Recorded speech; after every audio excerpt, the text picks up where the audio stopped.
I know sorry is not going to bring nothing back. The issue of gangs in Lexington has been debated for years. Hear from a man on the inside who's now in prison. An alert for parents tonight. The Fayette County Health Department is seeing more cases of an illness that often affects children. How students at a Lexington elementary school are helping a classmate who was badly injured in a freak accident. Tracking, alerting, protecting.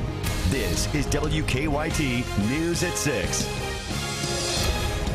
Good evening to you. It has been a question for years. Does Lexington have a gang problem? We've asked police many times, and tonight, someone on the inside gives us an answer. A man who calls himself an enforcer for the Latin Kings tells us from prison there are organized gangs in the city. In a WKYT exclusive, Miranda Combs talks to him and a crime fighter trying to stop gang activity in Lexington. It's our top story at 6. It's been 7 years, but this is where a 19-year-old Lexington man's life ended. Nah, I made my own choices. I know I made my own choices. For the first time publicly, police pointed to gang activity for the reason Luis Quiros was shot in the head. One of the men responsible for his murder wasn't even there that day, but now he's here. Why did you agree to talk to us today? It's been a long time coming, I guess. You know, just to somewhat get my part out, because nobody's ever heard my side. It's always just been the blame on me. Matthew Roby was known as King Red Dog, the enforcer, he says, in the Latin Kings. What did it feel like to have that kind of power over a group of people? To be truthful, at that time was great. Police said at the time of the killing, Roby ordered Quiros, a fellow Latin King member, to be killed. It wasn't supposed to be that way at all. He wasn't supposed to die or nothing. Roby sat with us at the Kentucky State Reformatory in LaGrange, his home for the last 6 years. He says he ordered his Latin Kings to beat up Quiros because he says Quiros was dating a woman from a different gang. He says he never wanted him killed. Do you have anything to say to the parents? That's something I thought about every day.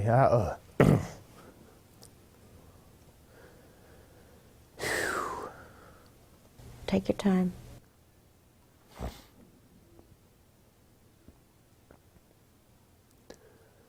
I know sorry is not going to bring nothing back. But the fact is,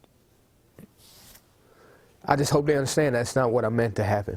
Never meant him to get hurt that bad to end his life, because that took away a son, a brother, possibly a father. I mean, that's all I can really say is I apologize. But I know it's not enough, but he says he feels betrayed by the gang that was supposed to have his back.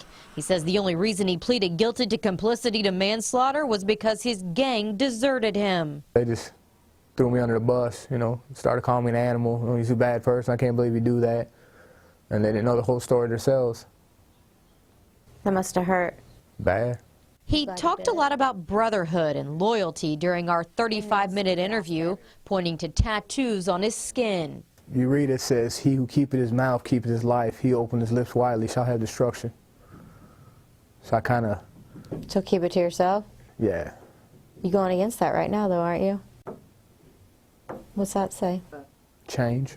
Roby says when he was living in Lexington, there were about 70 members of the Latin Kings. There were other gangs, too, he says. Some more organized than others. That was in 2007. When people ask me what I do, oftentimes I get, do we have that problem? Greg Howard is the gang enforcement specialist for the Fayette County Attorney's Office. But there is an issue with gangs here. Bottom line on the gangs for me is, for what I see, is that yes, we have criminal gangs here. It is an emerging gang issue. I mean, we're not overrun with gang members by any means. Just last month, 2 men and a juvenile were arrested for a Lexington murder. The 2 men claimed to be gang members. Hey, we've had kids that try to identify with gang membership in elementary schools. School-age gang members were arrested in Quiros' murder. Roby says he never recruited members from Fayette County schools. He says younger brothers would join and word would spread. I don't agree with that. I think they do recruit people. I mean, I think they do. You know, people are a variety of reasons that they go to people and say, hey, if you want that to stop, you can come join our gang, or if you want help with that, you can join. I mean, I think that's not correct. But Roby says he's still in the Latin Kings. It's hard to leave, he says, but he doesn't affiliate with them anymore. And do you think they're still out there in Lexington? I hear stories that they are. I don't have much contact with too many people anymore, but they tell me the story, and I just tell them just it's time to grow up. I don't know what else I can say. They end up here with me. Greg Howard does say that Lexington police have a good handle on gangs. He says a lot of the gangs are what he would consider local gangs, but he says that doesn't make them any less dangerous. He also says it's not just Lexington. Most surrounding counties have gangs too. So as I understand it, Roby told you that he grew up in the Latin Kings, right? He did. His mother was a Latin King, and they came down from Chicago. And, you know, he even said, you know, I asked him, did you have a choice? And he said, yes, I had a choice the whole time to stay in it. So he has no regret or no hurt, anger toward his mother, but, you know, that's just how he ended up. Seems remorseful now, at least. All right, Miranda, thank you. Well, a strange sight on a Laurel County road this morning when a small plane had to make an emergency landing.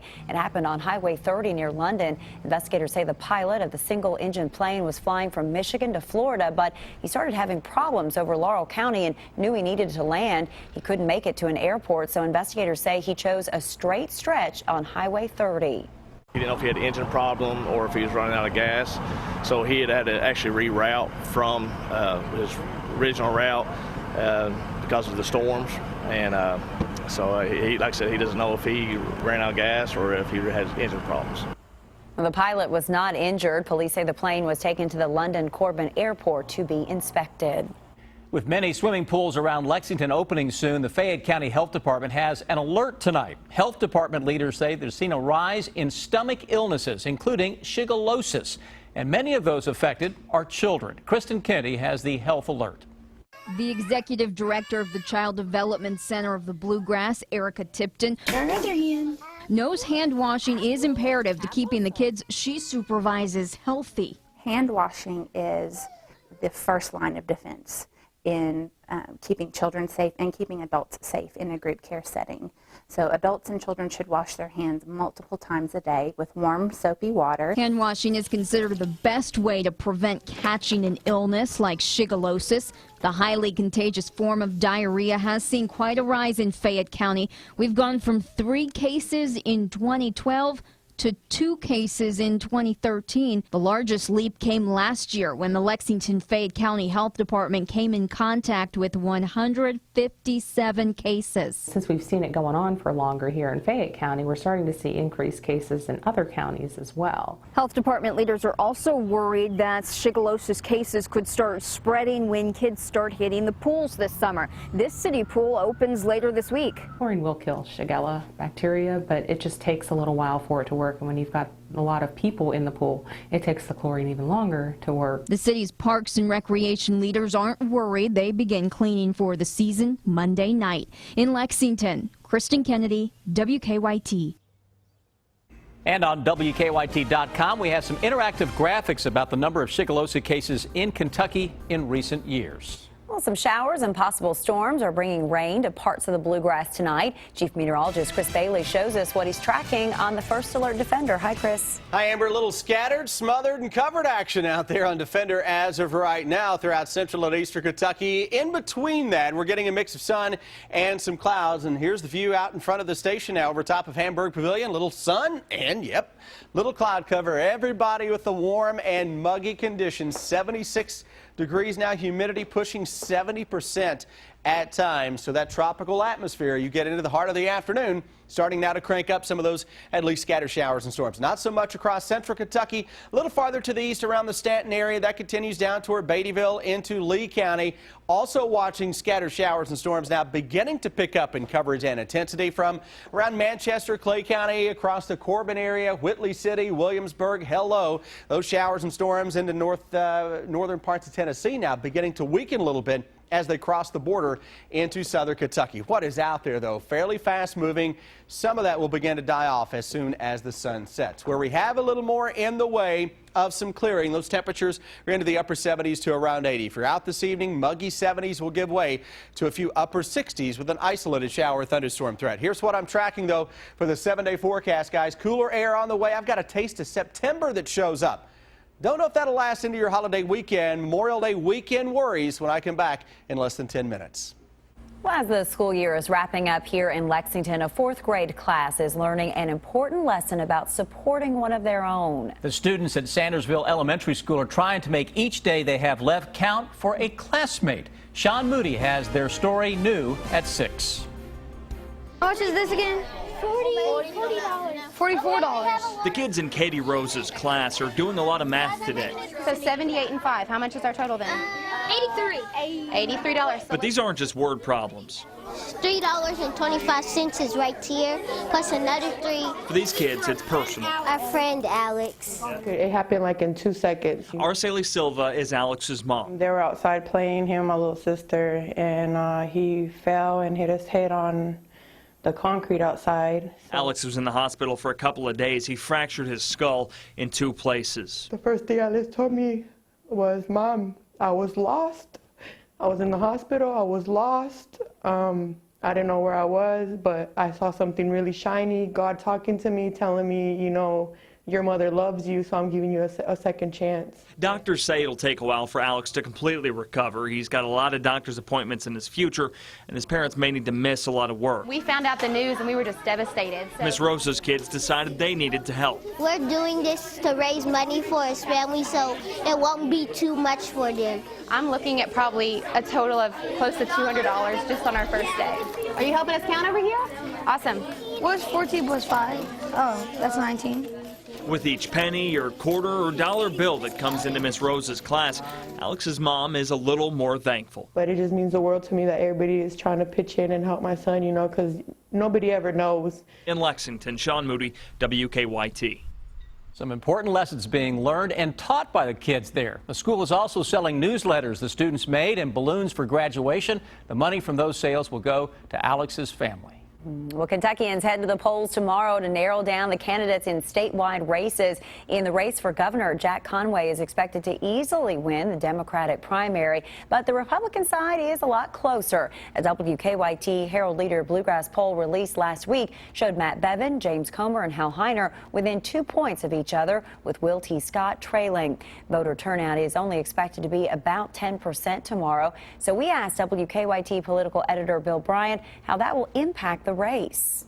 Hard to say what a low turnout is going to do. What we do know is that these candidates, by having a lower turnout, have to really target their supporters. So they will be working in the areas where they think they have strength to try to bring voters out tomorrow. Stay with WKYT and WKYT.com for election coverage tomorrow. We'll have the first results on WKYT News at 6 and updates throughout the night. For live, continuous election coverage from WKYT and the Herald Leader, go to WKYT.com at 6:30. Lexington police launching a new campaign today designed to keep you safe on the roads. What they will be focusing on next.